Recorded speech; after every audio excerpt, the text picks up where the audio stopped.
ये दुनिया कितनी खूबसूरत है। ये हसीन मनाज़र और ये लहलहाते खेत अपनी खूबसूरती खुद बयान करते हैं। और इस कायनात के इसरार रमूज़ को समझने के लिए और सही और गलत में फ़र्क जानने के लिए तालीम बहुत ज़रूरी है। हमारे गांव में अव्वल तो स्कूल है ही नहीं, और अगर स्कूल बन भी जाए तो लड़कियों को पढ़ने की इजाज़त नहीं है, ताकि कहीं लड़कियां गलत और सही के फैसले खुद ना करने लग जाएं।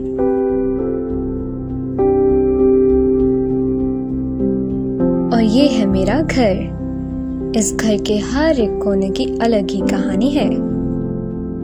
हमारे घर का माहौल थोड़ा अलग है। हमारे गांव में चाहे स्कूल हो या ना हो, मेरी अम्मी मुझे शहर पढ़ने भेजती हैं, क्योंकि मेरी अम्मी तालीम की कदर जानती हैं। और ये है मेरी अम्मी। मेरी अम्मी मेरे जीने का सहारा है। अम्मी की वजह से ही तो आज अपने ख्वाबों को पूरा करने के रास्ते पर हूँ। अब्बू की तबीयत आजकल ज़रा ख़राब है, तो अम्मी खुद खाना खिलाती हैं अब्बू को।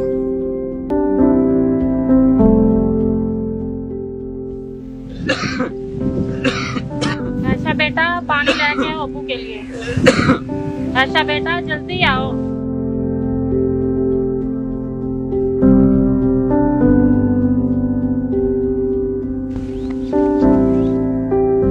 पानी ठंडा तो नहीं लेके आई? अच्छा पता है अम्मी, मैनू छोटी बच्ची थोड़ी है मैं। अम्मी रिजवान भाई नहीं आए हले तक। अब्बू ने शायद डॉक्टर के पास भी तो लेके जाना है। लो अम्मी आ गई है भाई।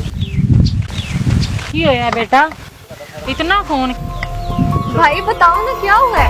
की होया कि बेटा, किसी के साथ लड़ाई हुई? इतना फोन है की होया कि हैं? ऐसे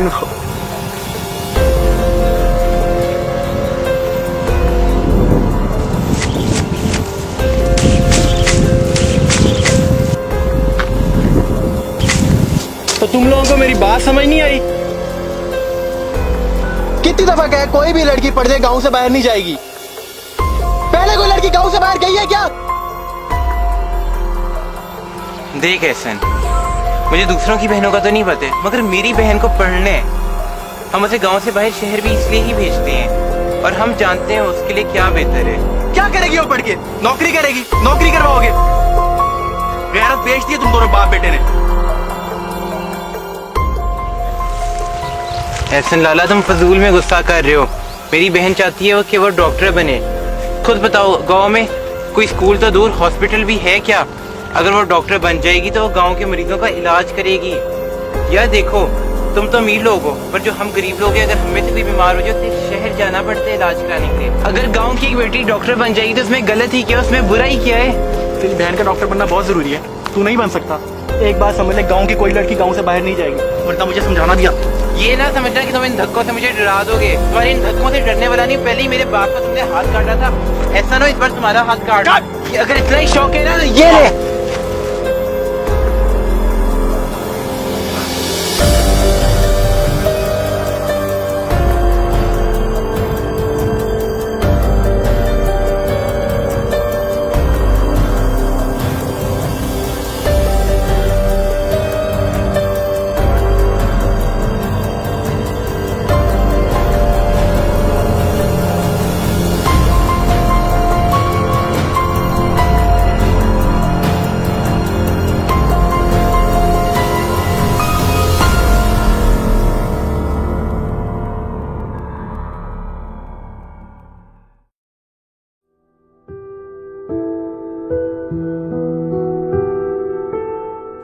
हमारे गांव में पढ़े लिखे लोग बहुत कम हैं, और इन्हीं पढ़े लिखे लोगों की कमी की वजह से गांव के मसाइल के फैसले आज भी हमारे गांव के जिरगों में किए जाते हैं।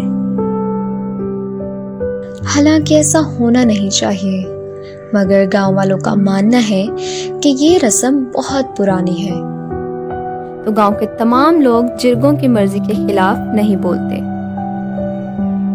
इंसान खता का पुतला है, और गलती करना इंसान की सृष्ट है। मगर इंसान चाहे तो गलतियों से बहुत कुछ सीखकर पहले से मजीद बेहतर इंसान बन सकता है।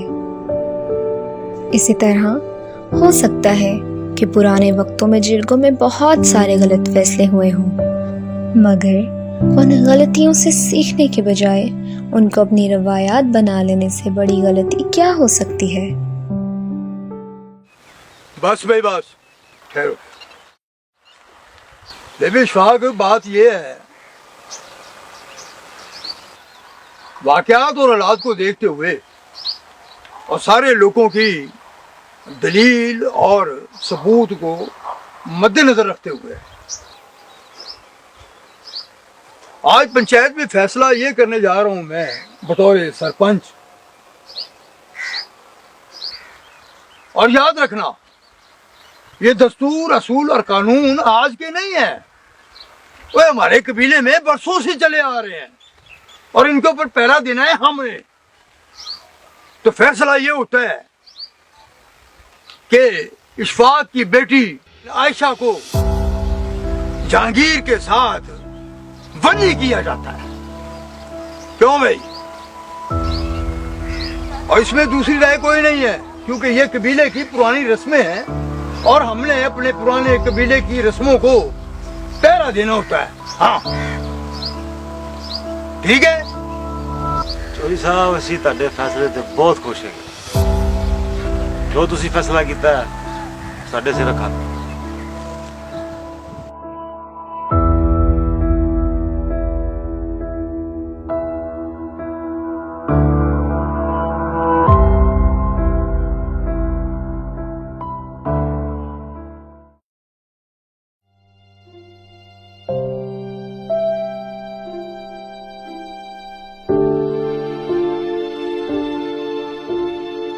अक्सर औकात अपने प्यारों के लिए इस तरह की कुर्बानियां भी देनी पड़ती हैं। मुझसे पहले न जाने कितनी बहनों ने अपने भाई और कितनी बेटियों ने अपने बाप के हिस्से की सजा काटी होगी।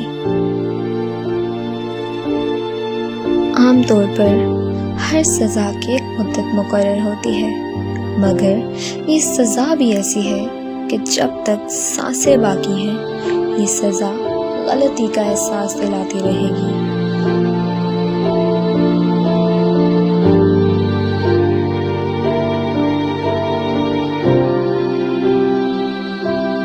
हमारे गांव में रवायात को मजहब और कवानीन से ज्यादा अफसल माना जाता है, क्योंकि जो गलती आज से बरसों पहले जिरगों में की गई, ये कैसे मुमकिन है कि आज के जिरगों में इस गलती को ना दोहराया जाए। बल्कि हमारे गांव के कल्चर में तो जिरगों में की जाने वाली गलती को अपनी रवायात बना लिया जाता है।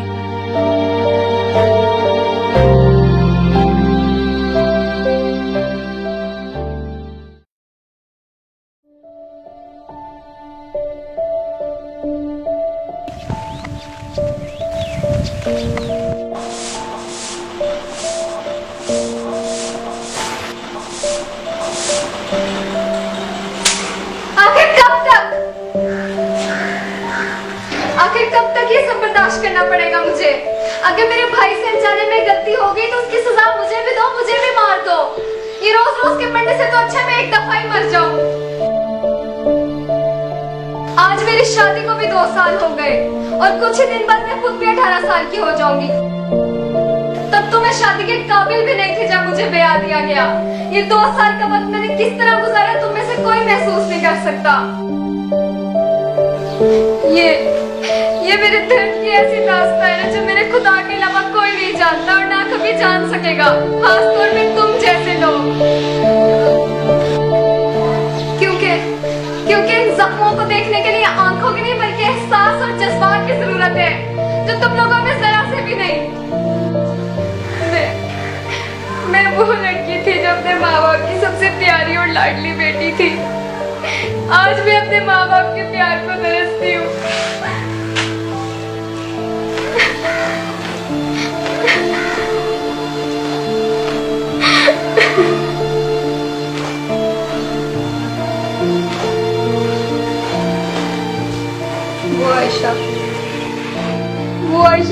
माँ चाहती थी कि वो पढ़ लिख कर डॉक्टर बने ताकि अपने गांव में भी कोई क्लिनिक बन सके, मगर मुझे इस गांव की रवायात आज इस मोड़ पर ले आए।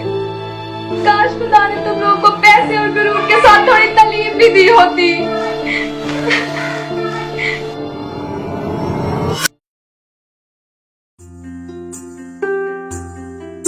ना जाने कितनी बहनों और बेटियों ने कुर्बानी देकर इस वन्नी की रवायत को मजबूत बनाया। खुदा बेहतर जानता है कि इन जिरगों के फैसलों की वजह से कितनी लाडली बेटियों के ख्वाब अधूरे रहे होंगे। अल्लाह ने इसीलिए तालीम को हर मुसलमान पर फ़र्ज करार दिया ताकि इंसान खुद सही और गलत में फैसला कर सके। या वली या करीमो या रब्बुल जलाल, माए नी माए देख तू क्या हुआ है मेरा हाल, माए नी माए देख तू क्या हुआ है मेरा हाल। सैया फीका अल्लाह अल्लाह, सैया फीका अल्लाह अल्लाह।